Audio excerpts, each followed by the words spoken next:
Hello, podcast listeners. Getter Dunham here. And don't forget me, Brian Dude Man. Do you know what Buffalo really needs? More podcasts. And luckily for you, Heather and I have decided to make a brand new podcast. This one's going to have more of a heavy focus on musicians. We'll still have writers, actors, directors, but this one's going to have more of a focus on musicians. Is there anything else, Heather? What are you guys doing down there? Nothing. You better not be podcasting. No, of course not. I think she bought it. Oh, one more thing. Don't tell Mom about this podcast. Hello, podcast listeners, and welcome. We are so glad you are all here. Woo! Podcast party! Shh, dude man, quiet. Mom's asleep. Oh yeah, sorry, I'll try to keep it down. Anyways, hello, podcast listeners, and welcome. You are listening to Don't Tell Mom About This podcast. I am your co-host, Heather Dunham. And I am your other podcast host, Brian Dude Man. On today's episode of Don't Tell Mom About This podcast, we have on Sherri Lyn Litz. Sherri, it's an honor to finally meet you, and I've heard a lot about you because Dude Man speaks very highly of you. It's about time. Hello, thank you. It's my honor to be here, and just pleased to be able to showcase some of what I do on your podcast. It's really fun. My artistic endeavors, I do a little bit of whatever I can, just like many artists. I have many multimedia facets about me, so TikTok's really fun, where, I'm a trained dancer, I'm an artist as well, and I paint. What's your TikTok? My TikTok is Sherri Lyn Litz. It's pretty straightforward, just about everywhere to find me. Just look me up by name, and make sure you add the Lyn, L-Y-N, in the middle of Sherri Litz. But yeah, so I'm working on the TikTok, getting a better feel for how I want to present my work, modeling and makeup artistry. Love doing makeup on others as well as myself, and trying to just spread beauty around in the world. When I first heard of you is when we were working on West End, and Dude Man had an idea of how he wanted my makeup. He was like, this is how Sherri did it. And then you actually did that tutorial. I don't know if you remember, but yes, that's how I did my makeup, was how you showed me.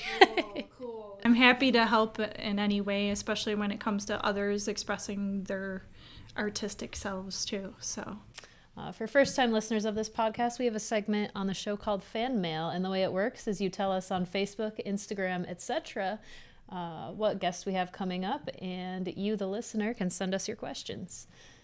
We then answer your questions here on the podcast, and yeah.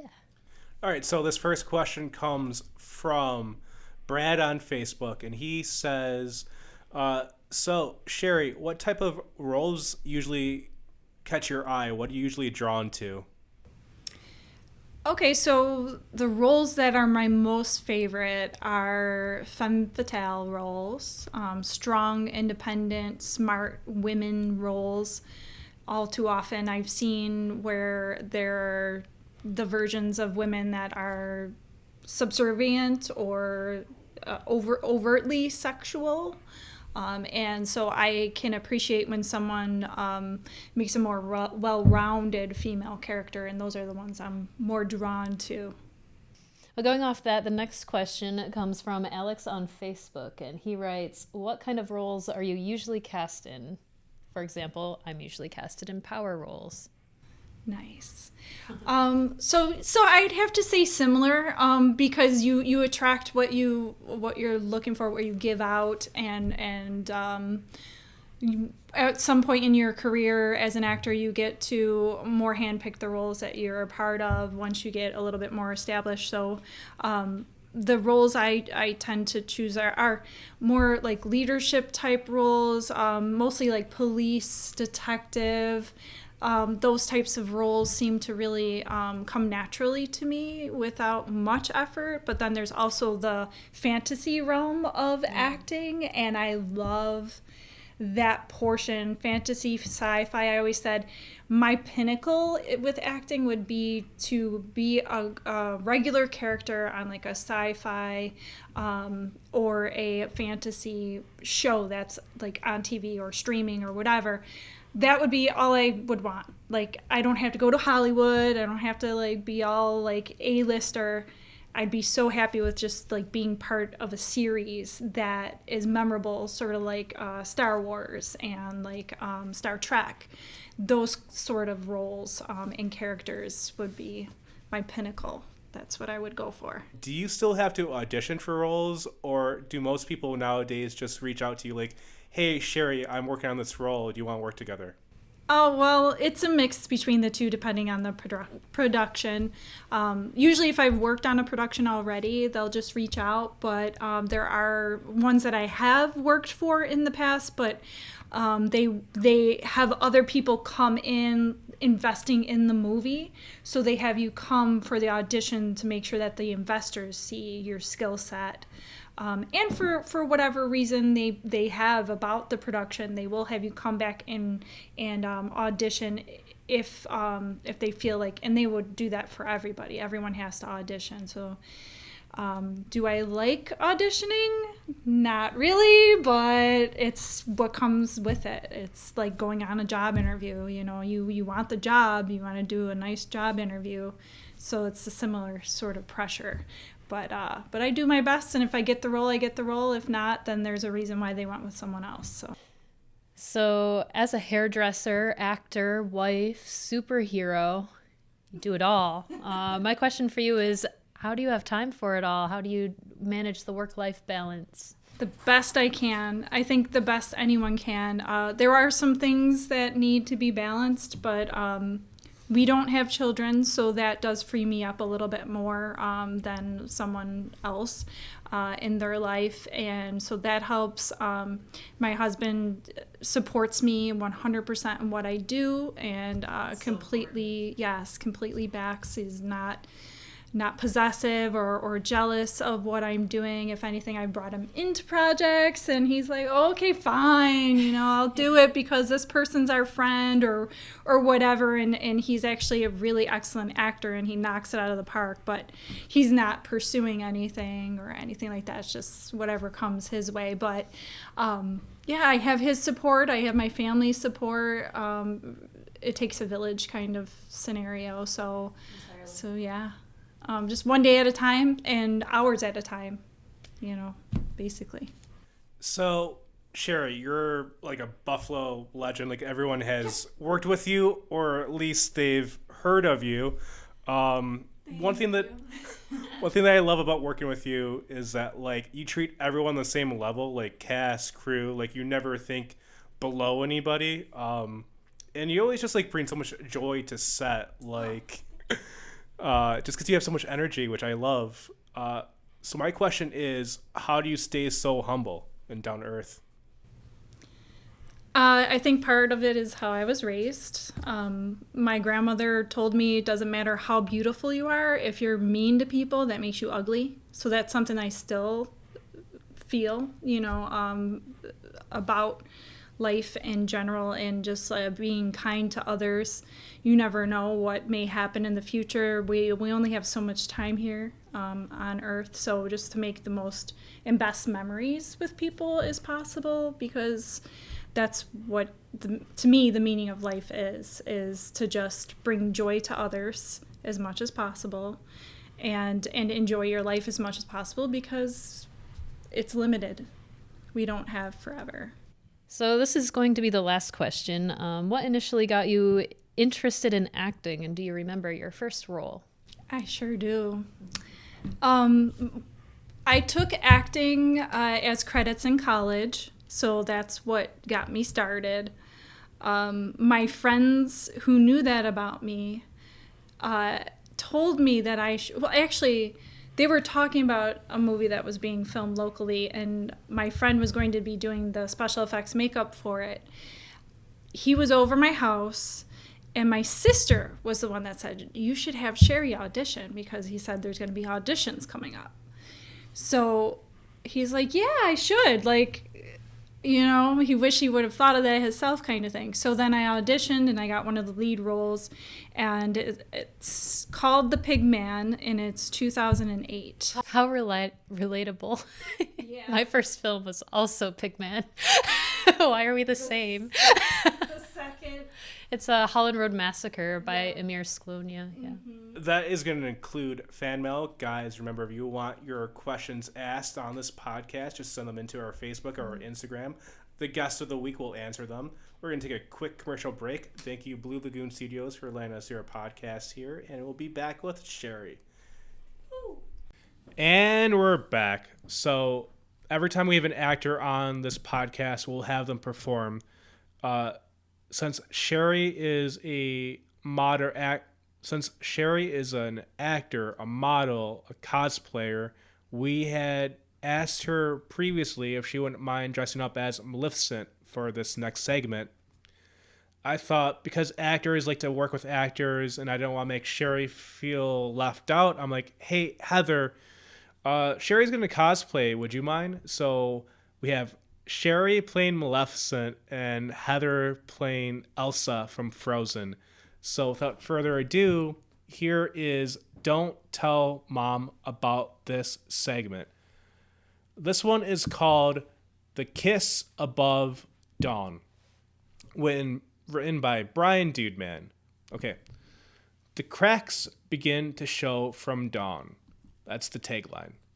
Fade into your castle, night, Victoria. 20 years, platinum blonde, hair tied back in a bow, face hidden underneath 100 freckles, thick rim, black glasses, plain button dark blue tee, loose fitting black jeans, is sitting at the edge of a table. MacBook Pro open halfway and perched on her lap. Dawn Marie, 35 years, piercing blue eyes, black radiant dress, 2 black horns resting as a hat nests on her head as she sits at the end of the table drinking from her chalice. Thank you again for agreeing to do this. I want you to know it's been an honor. I grew up on all your records. That's great, darling. I'm sure you did. You must have had a very fun childhood. Dawn Marie takes a few pieces of cubed ice from the ice bowl and places them in her chalice. We're going to start in a few short minutes. Before we do, I have some warm-up questions. You know, just a couple of icebreakers. I hope your questions are better than your jokes. So I gotta ask, is it hard being famous? Like, being recognized everywhere you go? Having the pressure to be a good role model? Dawn takes a large chug of her chalice. That's quite good. Yummy. I'm sorry, dear. What was your question? What's the hardest part about being famous? You know, being widely recognized is fun. Interacting and socializing with my fans, my knight army, as they call themselves, it's quite exciting. They're my puppets, completely unaware that I pull their strings. Interesting. In what ways do you own them? Well, they buy my overpriced tickets, for one. They attend my shows when I visit their town. For them, it's a night they'll never forget. And for me, it's just Wednesday night in Buffalo. They listen to my albums, they consume me. I am them. They play my songs at their weddings or their funeral. I am their best friend. I am their first crush. How did they react when you went solo? It's none of my concern. Negative opinions don't wash away the millions. Do you ever listen to the critics? Only when it's the other artists and musicians. It hits differently when the rock legends, people that I grew up with and connected with, bands like Allison and the Killjoys, you know, she called my music a cheap knockoff. That's not something you easily forget. All right, I think the pre-interview went well. I think we're ready to conduct this interview. Okay, if we're going to continue this interview, I must fix your look because, honey. What's wrong with my look? Dawn inches closer to Victoria. Well, you are a very beautiful girl. But the world will never know. Not when you're hiding behind these glasses.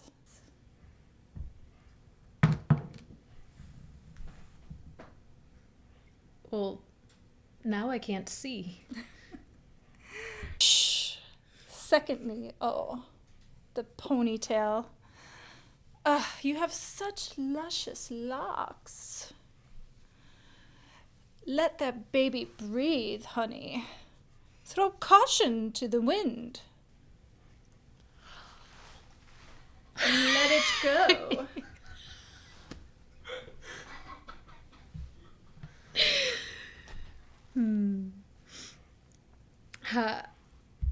How do I look?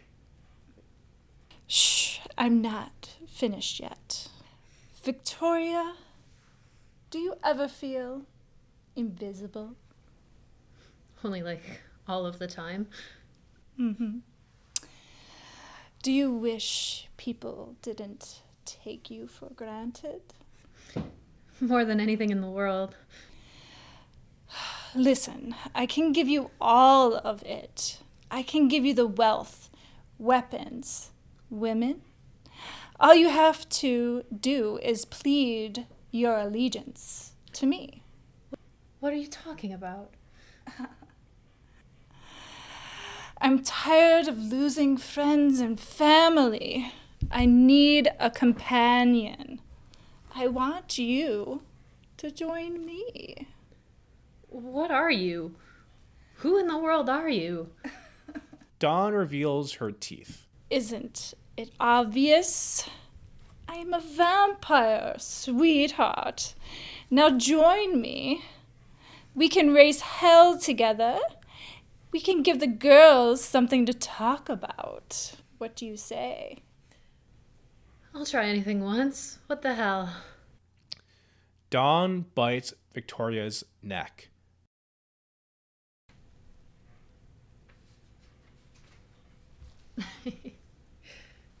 Now, Victoria, my love, how do you feel? Like a total fucking badass. I'm glad to hear it. I think we can cause chaos. Let's show people what true fear is. Remember one thing. This is forever. Yeah, sure. That's what all my past lovers say. That's what Kylie said before she moved to Maine. Damn, I can tell you've broken a lot of hearts. Oh yeah, I forgot to tell you this. There is one thing I should have mentioned. Don't tell anyone about this. What about my mom? She's my entire world. She'd want to know her daughter is a vampire. Especially not your mom. What are you saying? Really spell it out for me. Don't tell your mother about this. Fade out. The end. Sherri, thank you so much again for agreeing to cosplay for us. It's been a pleasure. It's always fun. Heather, thank you for agreeing. This has been a lot of fun. We're going to take a quick commercial break and we'll be back with more. And we're back. A huge thanks again to Blue Lagoon Studios for letting us use your place. And I'd like to thank our guest tonight, Sherri, for stopping by. Before we close out the show, we'd like to get your final thoughts. And if you wouldn't mind plugging your social media so that people know where to go to find you. Sure. Final thoughts. Thank you again for having me, guys. And thank you to Blue Lagoon Studios for their space. You can find me on everything, just about. We got the TikTok, the Instagram, the Facebook, all under Sherri Lyn Litz, SherriLynLitz. So you can follow me in all those platforms. I also am starting Sober Swan Studio, and that's where I have my artwork, my designs, hair designs, makeup designs. That's Sober Swan Studio, which I have an Instagram, but I'm going to be creating a Facebook soon for that too. Cool. Yeah. All right, that just about does it for tonight's episode. I've been Getter Dunham. And I've been Brian Dudeman. And we have one final thing to say before we go. 1, 2, 3. Shh, Mom's the word. Thank you for listening to the Don't Tell Mom About This podcast. I've been Getter Dunham. And I've been Brian Dudeman, here live in the Blue Lagoon Studios. Guys, remember we are on iTunes, Spotify, and Apple Podcasts. Please share this with all your friends and family. It would really help this podcast out. And guys, remember, we release these episodes every week, so please, next week, check back in and we will have a brand spanking new episode for you. Until next time, shh, don't tell Mom about this podcast.